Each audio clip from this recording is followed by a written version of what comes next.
Starting five is brought to you by 1xBet, the title sponsor of the MPBL. Your choice, your victory. Feel more game with 1xBet. Nueva Ecija has JB Marcelino, Billy Robles, Will Macaloni, Rob Celis, and Ralph Tancinco in the starting lineup. Marikina will have Jetro Escoto, RR Casajeros, Carl Peñano, Julius Tiburcio, the leading scorer, Nem de la Cruz, for this game against the undefeated Nueva Ecija Rice Vanguards. Yeah, and of course, yung Rice Vanguards trying to get the longest winning streak so far. They're aiming for number 12. And itong Marikina naman, talagang gustong follow up yung panalo nila against Bulacan Cuyas. Pero it's gonna be a tough task as you face an undefeated Nueva Ecija Rice Vanguards. Nueva Ecija in white and Marikina in blue.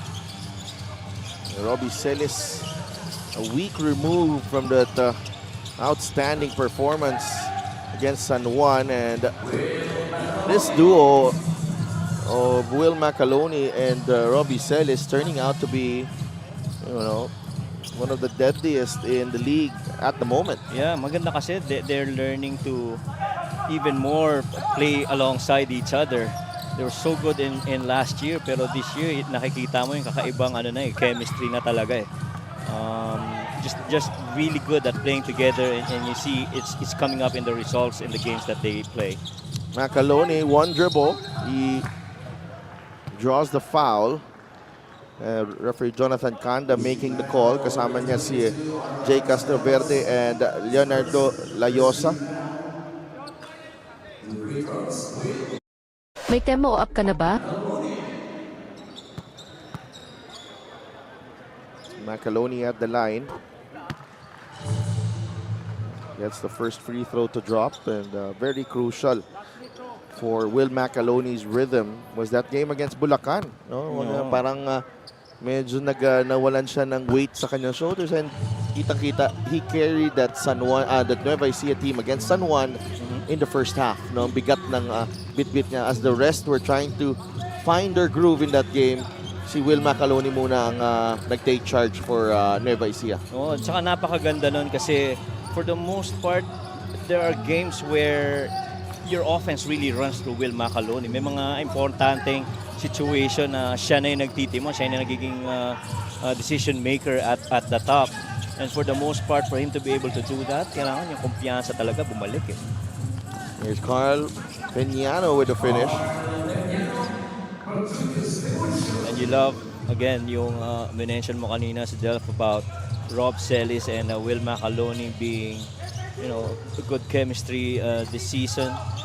For the most part din, si Robbie Celis rin kumakarga sila sa kanila sa mga games na crucial. We saw that in Pangasinan.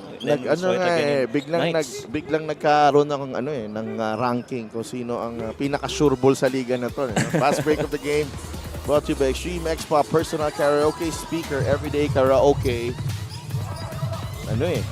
Umangat si Robbie Celis sa power rankings eh. Oo. At saka yung kung kailan pumapasok yung mga tira niya sa mga crucial part ng game eh, no? Clutch performers dito sa liga natin. You can put him up there with the likes of Orlan Omar. This season I think Robbie is really up there. Elite yung kanyang play in the clutch. Won a game against Pangasinan, overtime win. San Juan taking over in that last 5 minutes, whether it was playmaking or scoring. Tancinco, Tossi knocks down the first three of the game to make it a 5-point lead for the Rice Vanguards. And I think there's one more game where he took over early in the season. It was also medyo mabigat din yung laban na yun eh. But I was there in that Pangasinan game as you see Rob Celis once again getting a 2+1 special. I was there in the Pangasinan game, and also the second half, he only had one touch in one attempt.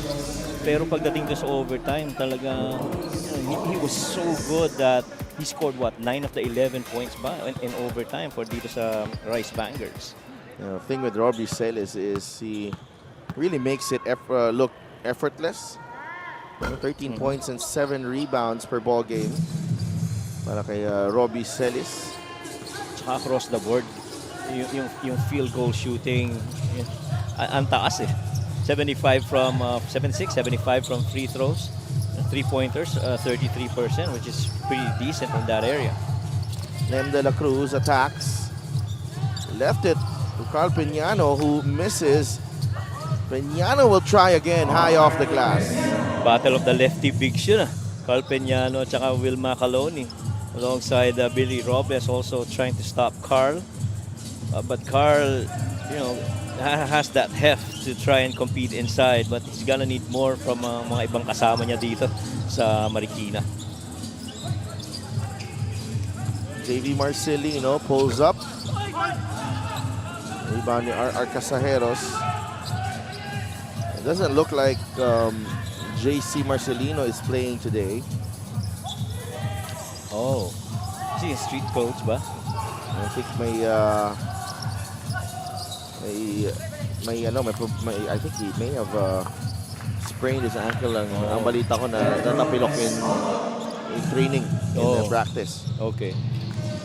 So, we wish you quick recovery, JC. But dami ring pyesa kasi para dito. Even Rob Celis, JB. This guy, gusto ko makita mag-start talaga si Tosi Tancinco. In the first game this season, I was really impressed with his shooting. Enough for him to win, I guess, best player of the game in that match. Robles fouled. Casajeros, a lot of contact there. And no surprise, referee Layosa made the call.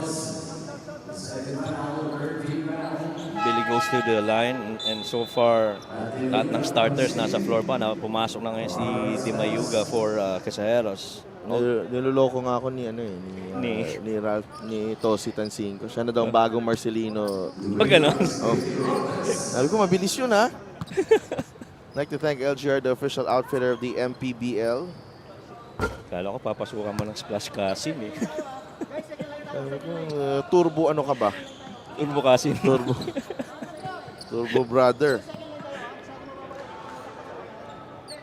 Pero ibang klase yung pinakita rin ng Kambal in that game in San Juan. San Juan put up a really good compete against Nueva Ecija, pero tama kasi sinasabi mo kanina, yung pride, kitang-kita mo sa dalawang team no? While they were competing. I was watching from home. Grabe talagang napapalundag rin ako sa ibang mga plays. Yung intensity ng game, it has a playoff vibe, and also yung pagka-lock in at focus ng dalawang koponan. Pati ng coaches, particularly. Agree. It was really there. Di Mayuga misses. Tsaka kita mo yung yung very composed na approach ng mga ng mga coaches. I mean, talagang focus lang dun sa game plan nila for that particular match. Coach Don Dulay. And we have a 5-point game at the moment. Under 5 minutes to play here in the first. Tiburcio, the turnaround shot won't go. Di Mayuga, back to Tiburcio. Jethro Escoto up against Robbie Celis. Escoto drives and kontra-tempo. Di nakapalpal si Robbie Celis. Off-legged yung attempt eh. Kumbaga feeling mo pa-release pa lang, na-i-release na pala. No, kailangan ng mga gwardya yan ganyang galaw eh. Agree. Macaloni, it's a foul on Big Will. Get 3 original recipes. Able to flip it up and in. Jethro Escoto, Nem de la Cruz, Escoto, Rafael Go, jumper, yes. Good shot by Rafael Go off that handoff from the top. Nakita mo yung timing ng pagtira niya. Sinubukan niya muna drive papunta sa kaliwa. Nung nakita niya nakasarado, dito pa lang iti-take off ko na. Try kong i-jump shot sa elbow and thankfully for him, he made that shot. 11-10. Marikina keeping it close here. Goal for the lead. No good. Rebound, Robbie Celis. Quickly to the Ilonggo Superman. That's Billy Robles with a finish. And that it's not, you know, that easy to be stopping Billy with that much momentum going downhill. De La Cruz will fire. That's off. Rebound ni Macaloni. JV Marcelino going right. The hang time, no good. Robbie Celis keeping his control of the rock and putting that one in. Hindi ko alam kung ako lang ba, but up until now, kung walang now jersey number itong Marcelino Twins, I still would not be able to I don't. It's JC and JV. Natawa ako dun sa game yung sabi nyo, ngayon kilala na natin kung sino yung cotton niya. Pero hindi rin eh. Pag wala yun, mahirap pa rin eh. Oh, hirap. And look at this play galing kay Billy Robles. Right. Former MVP John Wilson and Ryan Costello are in the game. That steal there by Wilson. You know what's disappointing there, Coach Mike? There's no defense. After the steal, pinabayaan lang ni Nem De La Cruz makalayap si John Wilson. Right, there's no defense. You know, after that, you strip. Welcome back to the MPBL. Coach Don Dulay had to pause and think when I asked him how tired he was after that San Juan game. Even though they prepared very well with 5 straight games of practice or 5 days of practice, it was still mentally exhausting. He appreciated how they played at their own tempo and stayed confident in their defense. But right after congratulating the team in the dugout, sabi ni Coach Don, this doesn't give us a trophy. He reminded the players to stay focused on the bigger picture. Para nga sa nalalapit nilang challenging stretch facing Batangas, Pampanga, and Zamboanga, sabi ni Coach Don, it starts here in this game and they want to carry over that momentum all the way through June. Said of Coach Mike. Thank you so much, Sid. And, you know, to add to what Sydney said there, Coach Mike, nakita ko yung mukha ni Coach Don after that win. He was very nonchalant, very chill about it. You know, he knows it's a regular season. He cannot be carried away by that win. That's right. You know, as we take you to this 3-point shot brought to you by Extreme One-Stop Shop Appliances, and kitang-kita na it was all business after that. Agree. Yun rin ang gusto kong sabihin, all business eh. Kasi as I watched that game, you know, you could tell by the demeanor na, you know, yung next possession mentality ang tinitingnan na ni Coach on next game and next possibilities for them.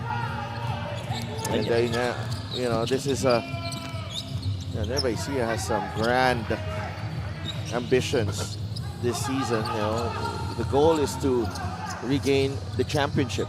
Yep, agree. They were the last team to win it before Pampanga. So sila na yung last team na kanalo eh.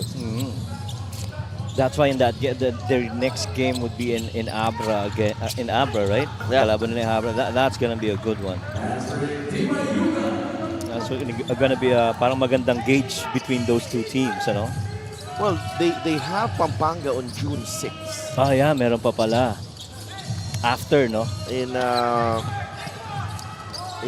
Brenzi. Brenzi, right. So, gandang laban yan. Jammer Hamito. No. At saka I'm sure the Giant Lanterns would want to show a first home game nila yun, no? This season. Yes.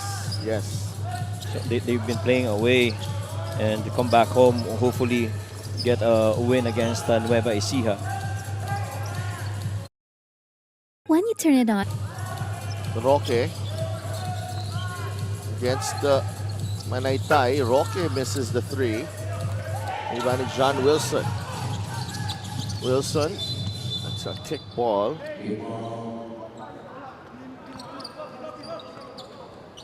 And by the way, we'd like to give a birthday shout out to Richard Tampos, our Coliseum announcer. One of the most hard-working guys I know. Richard Tampos says Manaytay lays it in. We've been through a lot, Richard. Dahil na namin pinagsamahan ito. Nagsama kayo sa ano, di ba? ABL, yeah. Right. Oh, I see you. He was my roommate in the ABL. That's the voice right there. Him and Miguel Perey make the game so much better. Oh, by the way. That's we appreciate all the work that Richard and Miguel do for the league. And that will do it. What a way to close it out. Kodal and Hanmito battling for the ball. And parang dumaan lang Oo. na parang hangin itong first quarter natin, Mike Perez. Kung merong kagandahan man para dito sa Marikina is at least ang ganda ng shooting, 40% at 50% respectively for Marikina and Nueva Ecija. Yung points in the paints halos hindi nagkakalayo, pero yung free throws malaking discrepancy at yung 3-point makes which really gives this lead over to the Rice Vanguards. 22-12 at the end of one. Rice Vanguards on top against the Shoemasters.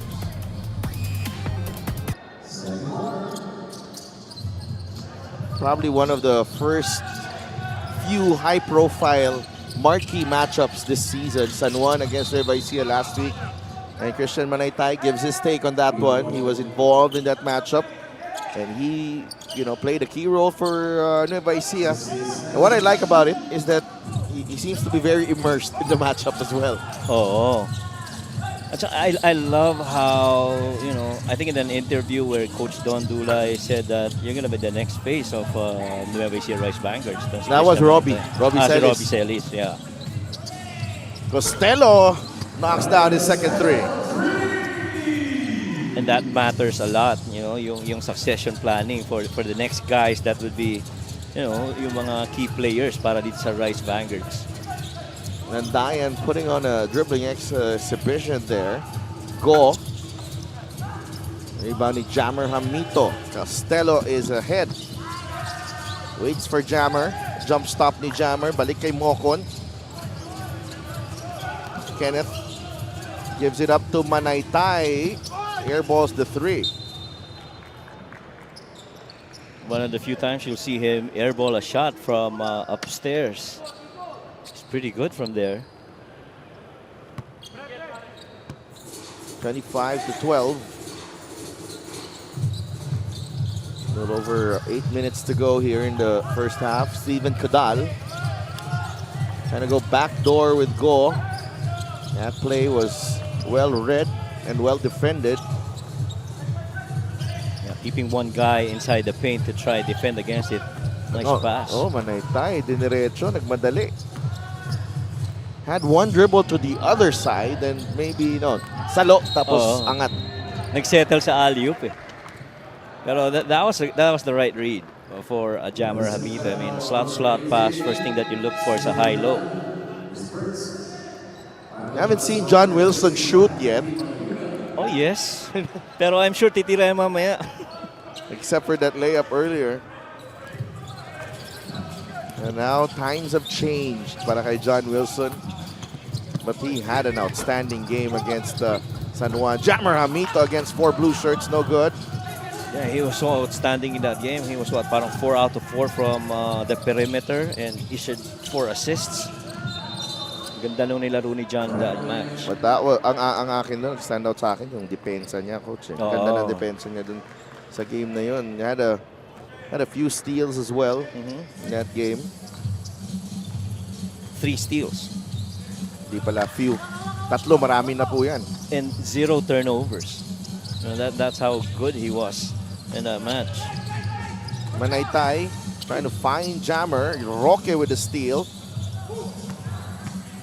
Carlo Velasco 4-on-4 is in the game. Jammer and Kodal are still back on the other side of the court. Now Jammer rejoining the defense. Go pulls up. Did not get the roll. Rebound ni Jammer Hamito.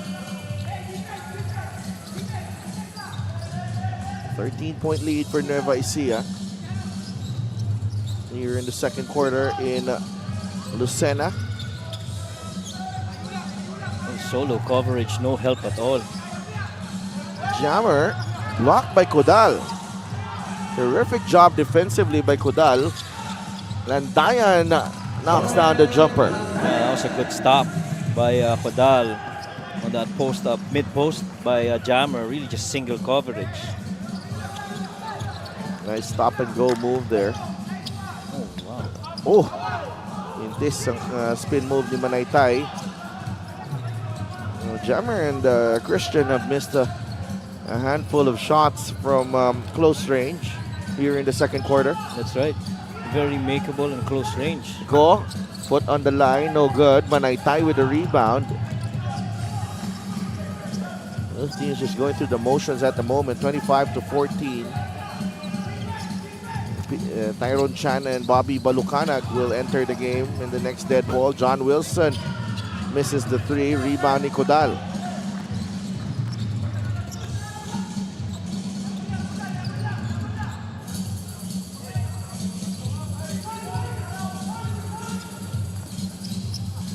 Nandayan, binabantayan ni Mocon. Jumel, 5 seconds on the shot clock. Kodal for three. No. Costello saves it to Manaytay. Takbo the other side. Costello gets a running start. Ryan, nabas kay Manaytay. Wilson, quick first step. John Wilson, binomba sa ere, and he was able to put that one in off the glass. Ganda naman ng pagkaka-finish na yan ni John Wilson. Double clutching it before going for that finish through contact. 27-14. Landayan for three. Short. Go. His attempt. Yes! Half go. Getting that one to drop. To trim the deficit to 10. 27-17 as we take you to this three-point shot brought to you by Extreme One-Stop Shop Appliances. A little late on the closeout there. With a tough three-game stretch, former champions Batangas City will be their next opponent on May 31 in Abra. June 6 is a date with the two-time defending champions. And another matchup on June 12 against Zamboanga in their home floor in Palayan City. Get a special deal from 1xBet. Scan the QR code and claim your special offer. Back to live action dito sa Quezon Convention Center in Lucena. Wilson. Costello. First miss from beyond the arc. Pero maganda yung lineup ng mga games na yun para dito sa Nueva Ecija. Sarsonas, I think Wilson got a touch. Costello. Behind the back. Ryan, the drop pass. Chan is blocked by Tiburcio. Back the other way. Carl Peñano. Balucanag is there to defend. And Bobby B is whistled for the personal. Peñano will go to the line for 2 free throws. Pero doon pa lang kita mo na yung prinsipyo pagdating sa depensa nitong Nueva Ecija right banker. Somebody has to go down and protect home and the paint, which Bobby Balucanag immediately goes to. This is the fast break of the game brought to you by Extreme X Play on-the-go speaker. Take your music anywhere. Even doon sa shot make na yun ni Landayan, kita mo dalawa kagad yung naka-cover inside the paint. It's not gonna be ganun kadali para po makapasok sila at makapenetrate, get paint touches and paint finishes. 27-19 is the count.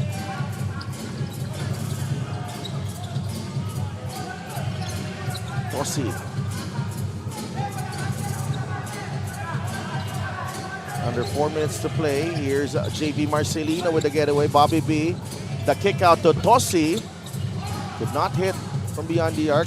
Roque gets it across. Sarsonas under pressure from Tancinco. Back to Roque. Roque, the kick out to Velasco. He gets it back. He'll fire a three. Short. Tancinco to Wilson, to JV Marcelino, to Chan. Chan Gotta take it. will fire. Yes! Yan ang matagal nang hinahanap ni Tyrone Chan yung pagkakataon makapuslo at makapuntos dun sa paborito niyang spot sa floor sa 3 points. I like the way Nueva Ecija played with a lot of pace there. Hindi makasetup ang depensa dun Oo, ng Marikina. Tsaka bilis nung advance ng bola kagad sa harap no? Roque did not get that one to drop. JV Marcelino to Pierce Chan, the spin. Yes, soft touch. Tyron Chan.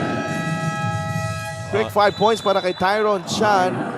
Showing nimble feet and a soft touch for our Gixer. Great move of the game, born for greatness. Magkaibang paraan para maka-score kanina. Tres, ito, pinakitaan tayo ng footwork at napaka-soft touch. Yan ang mga kalaban nila June 16, the Batang Kangkalu of Caloocan.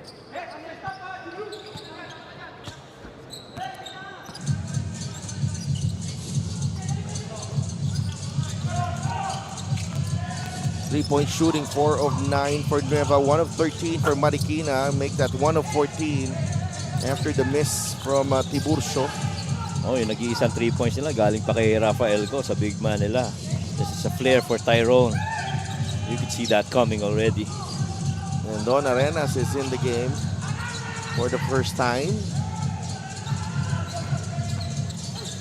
Arenas finds Tancinco. Chan will try, no good from beyond the arc.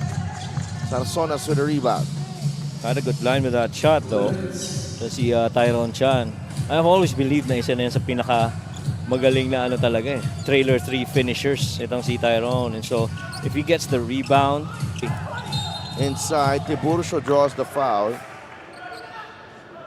Tibay rin ang battle sa loob nito ni Tiburcio. Even in the other games that we've seen him play, he really for the most part has been a guy that's nakikipag-compete sa loob ng shaded area. Saying a little bit undersized compared to some of the bigs, pero hindi bumibigay pagdating sa kagustuhan makakuha ng rebound, makapuntos inside the paint. This free throw of the game is brought to you by Extreme Appliances sa Subok at Kompleto Appliances brand ng Pilipinas. And Tiburcio was the best player in their first ever win. Marikina. It's 32-21. And ECIJA up by 11. JV Marcelino. Chan puts the ball on the deck. Backdoor. They go backdoor. JV trying to penetrate. Well defended. It will stay with ECIJA. Ganda rin ang help low side nila Tiburcio doon, tsaka nila Nem de la Cruz. Enough to thwart that backdoor. Chan, jumper, no good. Arenas with a rebound. Labas kay Chan. Now with JV Marcelino. 10 seconds to work with. JV, double team. Throws a pass to Tancinco. 5 seconds to shoot. Tosi gets Sarsonas in the air and he misses it badly. De La Cruz will fly and trying to attract contact there. Arenas and Silas Zabale, and the foul on Zabale.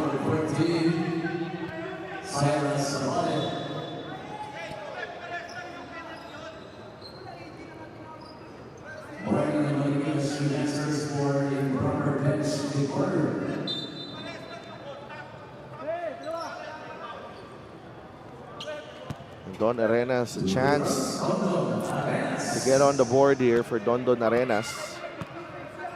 And I see his homegrown player. He has also developed as a player dito sa kupunan na to. He's been there since season 4.